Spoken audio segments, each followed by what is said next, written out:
26 November 2020 म्हणजे भारतीय सौरपात शार्वरी नाम संवत्सर शालिवाहन शके 1942 कार्तिक महिना शुक्ल पक्ष भागवत एकादशी तिथी. आजचा विचार: जीवनात प्रेम ही उच्च भावना आहे, पण कर्तव्य तिच्याही पेक्षा श्रेष्ठ आहे. यानंतर ऐकूया चिंतन. सादरकर्त्या अश्विनी कुलकर्णी. ज्या व्यक्तीजवळ संयम, समाधान आणि सहनशीलता असते त्या व्यक्तीमध्ये कोणत्याही परिस्थितीवर मात करण्याची क्षमता असते. नमस्कार.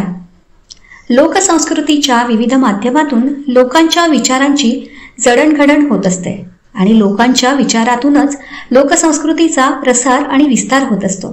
दोन्ही परस्पर पूरक घटक आहेत. या मौखिक परंपरेतून समाजाचा बौद्धिक आणि कलात्मक विकास होत असतो. आज आपण लोकजागराचे दूत या मालिकेत कोकणातील लोकप्रिय लोकनाट्य दशावतार याबद्दल जाणून घेऊया.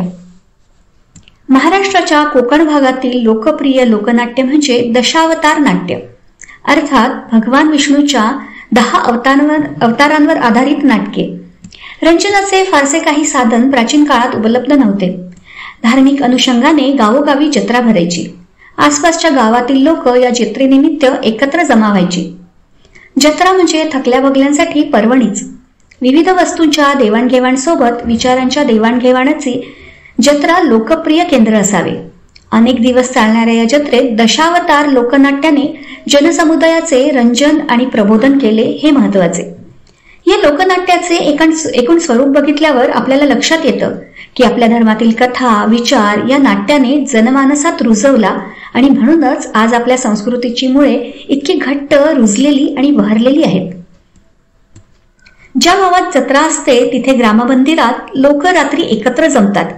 तिथल्या महिला देवीची ओटी भरतात, पूजा करतात. नंतर ढोल, ताशा, झांजा, सनईच्या गजरात देवांची पालखी निघते. भजन, आरत्यांच्या गजरात देवळाभोवती प्रदक्षिणा घातली जाते. या पालखीत दशावतारी मानकरी असतात. हा कार्यक्रम संपल्यावर दशावतारी प्रयोगाला सुरुवात होते. पूर्वी समस्त नाट्य मालवणी भाषेत सादर केले जायचे. आजकाल संकासूर हे प्रमुख पात्र यांच्याच तोंडी फक्त मालवणी संवाद असतात. बाकी प्रयोग बोली मराठी भाषा किंवा स्थानिक प्रादेशिक भाषेत केला जातो. या नाटकांचा महत्वाचा भाग म्हणजे यात पौराणिक कथांचा आधार घेऊन अवतारांची माहिती आणि महती व्यक्त केली जाते. मध्यरात्रीला सुरू होणारा दशावताराचा खेळ पहाटेपर्यंत रंगत जातो.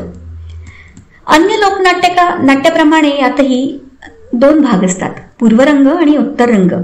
पूर्वरंगात सर्वप्रथम सूत्रधाराचा प्रवेश होतो. तो हे गणेशा, गौ गणेशा, तू जगदीशा, तू सुखदाता ध्रुपद गायकीने गणेशाला आवाहन करतो. ध्रुपद सुरू असतानाच नट गणपतीची वेशभूषा करून कधी कधी रिद्धिसिद्धीसह रंगमंचावर येतो. ध्रुपद गायनानंतर सरस्वतीची स्तुती केली जाते आणि एक नट मोराच्या वेशात नृत्य करत रंगमंचावर प्रवेश करतो. खेळाचा आरंभ ब्रह्मदेवाच्या आगमनाने होतो. नंतर संकासूर अर्थात शंखासूर हा असुर येऊन ब्रह्माचे वेद चोरून नेतो. विष्णू भगवान मत्स्य अवतार घेऊन शंखासुराचा वध करतात आणि वेद ब्रह्मदेवांना परत करतात. मत्स्य अवतार संपला की कूर्म आणि वराह यांचे सोंग दाखवले जातात. या अवतारांची प्रसंग फारशी दाखवली जात नाही, फक्त अवतार कथा सांगितली जाते.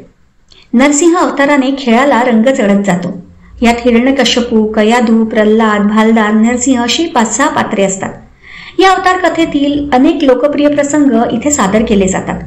सूत्रधाराचे चढ्या आवाजातील संवाद आणि जोडीला संगीताच्या साथीने कथानक पुढे जात असते. यानंतरचा अवतार म्हणजे वामन. यात वामन आणि बळी ही 2च पात्रे रंगमंचावर सोंग घेऊन येतात आणि नंतर परशुराम अवतार कथेचा सारांश सांगून राम आणि कृष्ण यांच्या विविध कथा प्रसंग सादर केले जातात. राधा हे प्रेक्षकांचे आवडते पात्र. नाटकात तिचे स्थान खूप महत्वाचे असते. यानंतरचे अवतार म्हणजे बुद्ध आणि कल्की. यावर मात्र फारसे प्रसंग दाखवले जात नाही. अन्य लोकनाट्याप्रमाणे दशावतार मंचावर सादर केले जाते. या रंगमंचाच्या उजव्या बाजूला सूत्रधार आणि वादक बसले असतात. डाव्या बाजूने पात्र आणि नट यांची येजा सुरू असते. दशावतारी नाटकातील बहुतांश भाग पद्यमय असतो आणि सूत्रधार ते सादर करत असतो. थोडेफार संवाद पात्र म्हणत असतात. कथानकाप्रमाणे यामध्ये संगीत वाद्यांचा वापर केला जातो.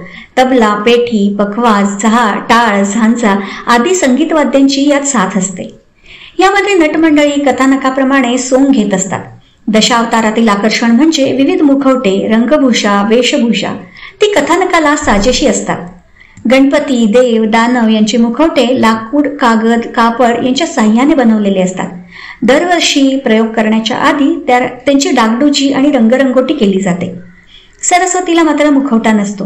पुरुष पात्र स्त्रीवेशात पायामध्ये लाकडी मोर धरून सरस्वती देवीचे रूप साकारतो. देव दानवांनी अलंकार घातलेले असतात. देवांची पात्रे सोज्वळ रंगवलेली असतात. दानव पात्रांची उग्र आणि भडक वेशभूषा असते. त्यांच्या पिळदार मिशा, उग्र चेहरा, भडक पोशाख, हातातील आयुधे प्रेक्षकांना आकर्षित करतात. प्रेक्षक आतुरतेने वाट बघत असतात ते म्हणजे देव आणि दानवांच्या युद्ध प्रसंगांची. दानवांचा, राक्षसांचा पराभव झाला की खेळ संपतो.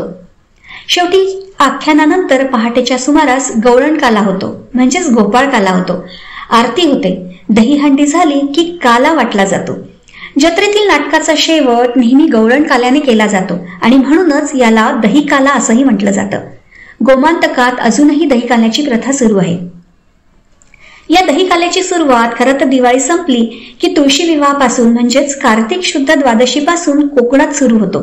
ते थेट पौष पौर्णिमेपर्यंत आणि पौष पौर्णिमेनंतर पावसाळा येईपर्यंत दही काला नाही तर फक्त दशावतारातील नाटकातील काही प्रसंग सादर केले जातात. दशावतार नाटकांचे विशेष म्हणजे या नाट्याची संहिता लिहिलेली नसते, संवाद लिहिलेले नसतात, कुठलेही नेपथ्य नसते, प्रशिक्षणही नसते. या लोकनाट्यात नेपथ्य म्हणजे सूत्रधार कथानक पुढे नेत असतो आणि इतर नट त्याची साथ करत असतात. पुराण आणि अन्य पौराणिक साहित्याचे संदर्भ, अभ्यास आणि चर्चा करून कथानक सादर केले जाते.